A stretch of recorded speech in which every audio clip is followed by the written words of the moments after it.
Mister جناح جب شادی کے بعد ہنی مون منانے مالابار ہلز گئے تو صرف واش روم کی ٹائلز پر 50,000 روپے کی لاگت لگی، لیکن جب پاکستان بنتا ہے تو وہی مسٹر جناح اپنی پورے مہینے کی تنخواہ صرف 2 روپے مختص کرتا ہے۔ آج کے سیاستدانوں کی تنخواہ دیکھ لیجئے، سرکاری خزانے سے ان کے لیے موزے منگوائے گئے پیر میں پہننے کے لیے، اور جب پتہ چلا کہ سرکاری خزانے سے ہیں تو قائد اعظم رحمۃ اللہ علیہ نے کہا کہ ہماری معیشت اتنی بہتر ہو گئی ہے کہ اب تم لوگ یہ کرپشن کرنا شروع ہو جاؤ، اسے واپس کروایا جائے۔ آپ کی بہن محترمہ فاطمہ جناح شہید رحمۃ اللہ علیہ، وہ شہید کیسی ہوئی یہ کہانی پھر سے ہی، لیکن قائد اعظم شہید رحمۃ اللہ علیہ یہ کہانی بھی پھر سے ہی۔ جب انہیں پتہ چلا کہ محترمہ فاطمہ جناح کے دفتر کے لیے ایک کرسی اور ایک میز سرکاری خزانے سے منگوایا گیا ہے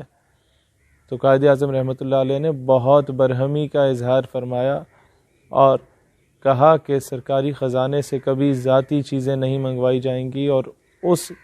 کرسی اور میز کو بھی واپس بھجوا دیا گیا۔ اب آتے ہیں روحانی اعتبار سے قائد اعظم رحمۃ اللہ علیہ کا مقام کیا تھا۔ علامہ شبیر احمد عثمانی رحمۃ اللہ علیہ جو قائد اعظم کے بہت بڑے مخالف تھے،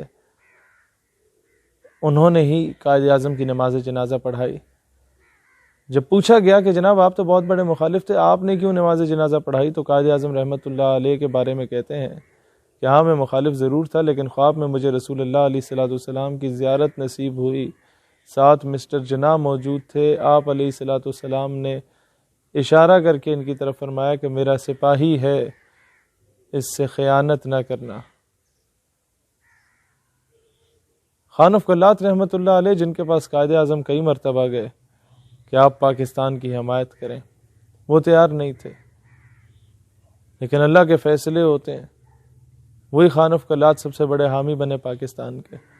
جب پوچھا گیا کہ آپ کیوں حامی بنے تو کہتے ہیں خواب میں حضور علیہ السلام کی زیارت نصیب ہوتی ہے اور آپ فرماتے ہیں there is a country which is being made on the name of Islam and you are trying to betray it۔ ایک ملک جو اسلام کے نام پہ بن رہا ہے تم اس سے خیانت کر رہے ہو۔ کہتے ہیں مجھ پہ لازم ہو گیا میں پاکستان کی حمایت کروں۔ لیکن قائد اعظم رحمۃ اللہ علیہ کی جہاں تک بات ہے تو ہم آج 25 دسمبر کو یہی کہہ سکتے ہیں کہ قائد ہم شرمندہ ہیں۔ جس نظریے پہ آپ نے ملک حاصل کیا تھا وہاں انگریزوں کے کتے نہلانے والے اور ان کی اولادیں قابض رہیں۔ آپ کی بہن کا انتخابی نشان لالٹین ہوا کرتا تھا اور اسی کو ایک کتیا کے گلے میں باندھ کے کراچی کی سڑکوں پہ اور گجرانوالہ کی سڑکوں پہ گھسیٹا گیا اور اس کو محترمہ فاطمہ جناح سے تشبیہ دی گئی۔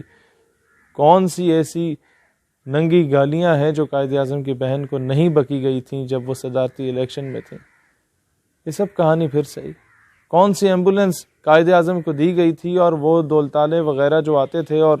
پوچھا کرتے تھے، اور ایک اور صاحب بھی جو وزیر اعظم رہے جو پوچھا کرتے تھے ڈاکٹر سے کہ قائد اعظم کی صحت کیسی ہے، مائی بردر اس کتاب میں محترمہ لکھتی ہیں جس کتاب پہ پابندی عائد کر دی گئی۔ ڈاکٹر جھڑک دیتا تھا کہ دفع ہو جاؤ، محترمہ کہتی تھی ان کا تو بڑا رول ہے تحریک آزادی میں۔ وہ فرماتے ہیں نہیں، آپ کو نہیں پتا، یہ صحت پوچھنا نہیں چاہ رہے، پوچھنا چاہ رہے ہیں کتنے دن رہ گئے نے، یہ کب مرے گا۔ اللہ تعالیٰ پاکستان کو حقیقی معنوں میں آزاد ریاست بنائے، اور قائد سے ہم وعدہ کرتے ہیں کہ انشاءاللہ ہم اس پاکستان کو ایسا ملک بنائیں گے، اپنے فیصلے خود کرے گا،